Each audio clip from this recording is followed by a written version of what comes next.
আজকের গল্প সারপ্রাইজ। আমাদের চারজনের চায়ের দোকানে আড্ডা জমেছে বিকেলে। আকাশে আজ বেশ মেঘ করেছে।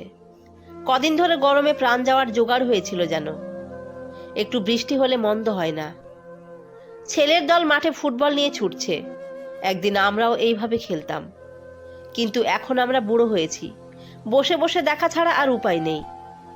আমরা চার বন্ধু, নগেন, রবিশঙ্কর, মনোহর আর আমি। সেই ছোট থেকেই আমাদের গলায় গলায় ভাব। ম্যাট্রিক পরীক্ষা দিয়ে আমরা আলাদা হয়ে গেলেও বুড়ো বয়সে আবার একসাথে থাকতে পেরে আমরা ভীষণ খুশি। নগেন আর চাষের কাজ করতে পারে না। ওর জমি চাষ করে ফসল ফলায় ওর দুই ছেলে। রবিশঙ্কর স্কুল থেকে রিটায়ারমেন্টের পর টিউশনি পড়াতো। এখন শুধু সন্ধ্যাবেলা গোটা কয়েক গরিব ছেলেদের পড়ায় বিনা পারিশ্রমিকে। মনোহরের মুদির দোকান এখন ওর ছেলে চালায়। আমার বাড়িতে প্রায় সময় রোগী নিয়ে চলে আসে গ্রামের লোক। গ্রামের ছোকরাগুলো সব শহরে গিয়ে ডাক্তারি করছে। এখন এই বুড়ো ডাক্তারি ভরসা। তবে অল্প বয়সে আমারও এই গ্রামে থাকার কোনো ইচ্ছেই ছিল না। তখন আধুনিকতার হাতছানি আমায় ভুলিয়ে দিয়েছিল গ্রামের মাঠঘাট, নদী, পরিবার, বন্ধু বান্ধব সব কিছু। রোজ সকালে আমরা চার বন্ধু হাঁটতে বেরোই। সকালের মনোমুগ্ধকর প্রকৃতি তাড়িয়ে তাড়িয়ে উপভোগ করি। আমাদের চারজনের বয়স 70-এর ওপর। মাঝে মাঝে ভয় হয়, মৃত্যু যদি আলাদা করে দেয় আমাদের চারজনকে। আমরা গল্প করি অনেক। তারপর বেশ কড়া করে হরির দোকানে চা খেয়ে বাড়ি ফিরি। বিকালে মাঠের ধারে বসে আমাদের আড্ডা। আমরা বুঝি বুড়ো বয়সে মানুষ ভীষণ অসহায়। নগেনের স্ত্রী মারা গেছে বছর দেড়েক আগে। খবর পেয়ে আমি আর আমার স্ত্রী ওর বাড়িতে গিয়ে দেখেছিলাম নগেনের চোখে জল। আমি আমার স্ত্রী পল্লবীর হাতটা তখন শক্ত করে চেপে ধরেছিলাম এক অজানা ভয়ে। নগেন প্রায় দুঃখ করে বলে, নিত্যদিন দুই ছেলের মধ্যে অশান্তি লাগে আমাকে দুটো ভাত দেওয়া নিয়ে। ওই ভাত আর মুখে তুলতে ইচ্ছা করে না রে। রবিশঙ্কর বলে, আমাকেই দেখ, দুটো মেয়েকে লেখাপড়া শিখিয়ে বড় করলাম, ভালো ঘরে বিয়ে দিলাম, কিন্তু ওরা এখন ভীষণ ব্যস্ত নিজেদের সংসার নিয়ে। বাবার খোঁজ নেওয়ার সময় নেই। তবে বাবার কাছে শাড়ি চাই, গয়না চাই, আবদার ঠিক করে যাই। কি আর করব, যতদিন আছি দিয়ে যাব। আমার দিকে তাকিয়ে ওরা বলে, তোরও তো কপাল খারাপ, একমাত্র ছেলে বিদেশে, তোদের খোঁজ তো রাখে না। আমি দুঃখ চেপে হেসে বলি, থাকুক না ও ওর মতো নিজের ক্যারিয়ার নিয়ে। এই বেশ ভালো আছি। আমাদের যেটুকু আছে শেষ বয়স পর্যন্ত দুটো মানুষে চলে যাবে ঠিক। আসলে বাচ্চারা দেখে শেখে। অল্প বয়সে গ্রাম ছেড়ে, বাবা মাকে ছেড়ে আমিও তো চলে গিয়েছিলাম শহরে। ওখানকার কালচারের সাথে বেমানান লাগবে বলে নিজের কাছে নিয়ে গিয়ে রাখিনি। মাসে মাসে টাকা পাঠিয়ে দায়িত্ব শেষ করেছি। ও তো আমারই ছেলে, আমার থেকেই শিখেছে। বুড়ো বয়সে এসে ভুলটা হাড়ে হাড়ে বুঝছি।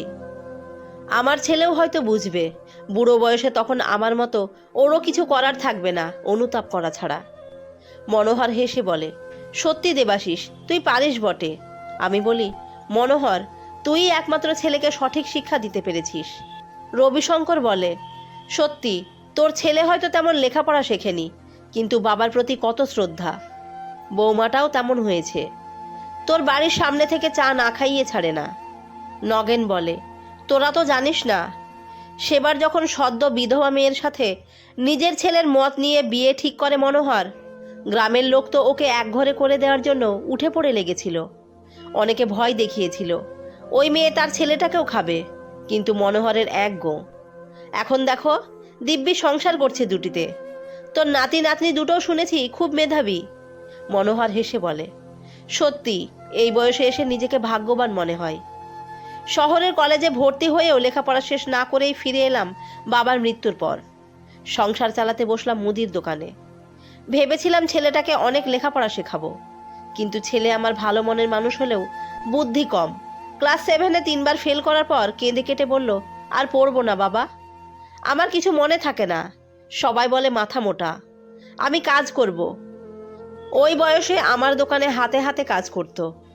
এখনো পাকা ব্যবসায়ী। মুষলধারে বৃষ্টি পড়েছে।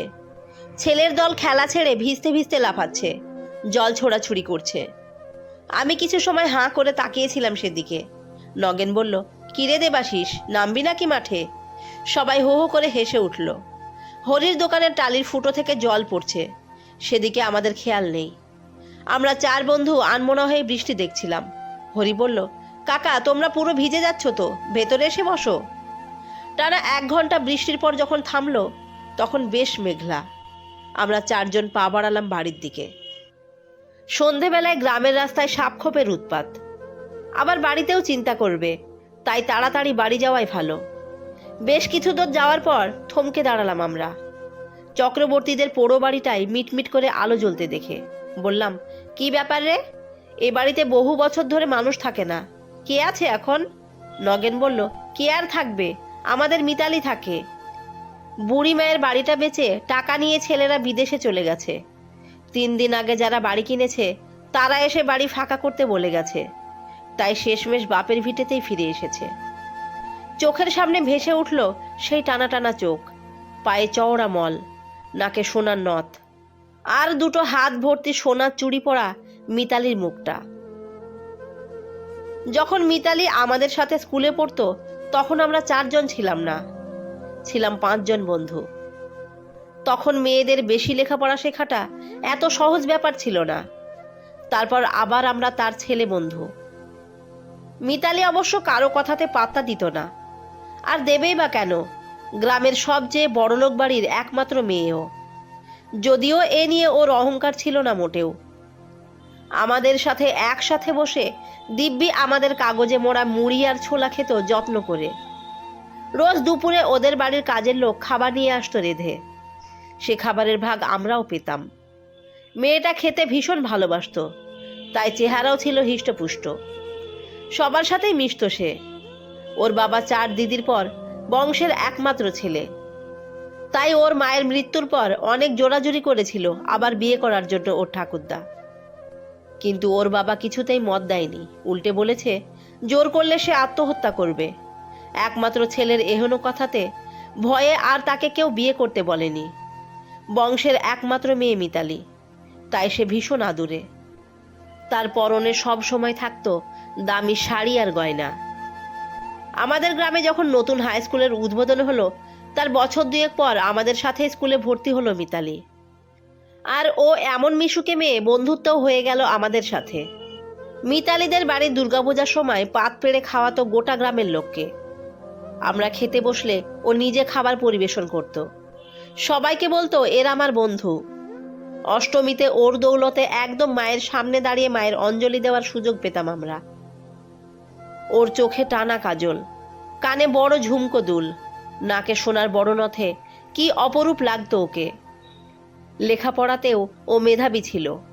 ওই প্রথম মেয়ে যে কিনা ম্যাট্রিক পরীক্ষা দিয়েছে আমাদের স্কুলে, আর ভালো রেজাল্টও করেছে। কিছু মেয়ে স্কুলে ভর্তি হলেও সবারই 2-1 বছর পড়ার পর বিয়ে হয়ে গেছে, কিন্তু মিতালির বাবা মেয়ের লেখাপড়া শেখায় বাধা দেননি। তবে ম্যাট্রিক পরীক্ষার উত্তীর্ণ হবার পর ওর বিয়ে ঠিক হয়ে যায়। আমরা তখন কলেজে ভর্তির জন্য আবেদন করছি বিভিন্ন কলেজে। মিতালি পড়তে চাইলেও ওর ঠাকুমা ঠাকুরদা আর পড়ার অনুমতি দেয়নি। মনে পড়ে সেদিন ছিল মিতালির বিয়ে। সারা গ্রাম জুড়ে সে কি এলাহি কাণ্ড। ওর বিয়ে হয়েছিল পাশের গ্রামের বিলেত ফেরত এক উকিল পাত্রের সাথে। ওর বাবা একমাত্র মেয়েকে বেশি দূরে বিয়ে দিতে চায়নি। ওর বিয়েতে সারা গ্রামের লোক খেয়ে তারিফ করেছিল। ওর বাবা শহরের কায়দায় সব রান্না করেছিল। একমাত্র মেয়েকে সোনায় মুড়ে দিয়েছিল, আর ছেলেকে উপহার হিসেবে দিয়েছিল 32 বিঘা জমি। আমরা ওর বউ সাজে দেখতে গিয়ে বলেছিলাম, ভারী সুন্দর লাগছে তোকে মিতালি। ও দুঃখ করে বলেছিল, আমার আর লেখাপড়া করা হলো না রে। তারপর অনেক বছর কেটে গেছে, আমরা গ্রামে ছিলাম না। এই তো বছর 5 আগে গ্রামে ফিরেছি আমি। ভেবেছিলাম বোধহয় মিতালি সুখের সংসার করছে, কিন্তু নগেনের কাছে মিতালির কথা শুনে খুব খারাপ লাগলো। রথের দিন বেশ ঘটা করে রথ হয় আমাদের গ্রামে। আমরা ঠিক করলাম একসাথে মেলায় ঘুরবো, আর তার আগে যাব মিতালির বাড়ি। সেদিন বিকেল বিকেল বেরিয়ে পড়লাম আমরা। মিতালির বাপের বাড়ির অবস্থা খুবই খারাপ। জায়গায় জায়গায় প্লাস্টার খসে পড়েছে, লোহার রড বেরিয়ে আছে।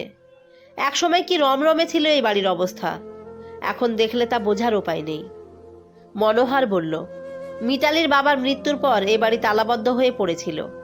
বহু বছর মিতালিও আসেনি। ওর বর মারা গেছে বছর 10 আগে। 2 ছেলেই বিদেশবাসী, ও একাই পড়েছিল শ্বশুর বাড়িতে। এখন তো সেটাও বিক্রি করে দিয়ে গেল ছেলেরা। ঘরে ঢুকতেই মিনমিনে গলা শোনা গেল, কে এলো? আমরা বললাম, আমরা তো ছোটবেলার বন্ধু।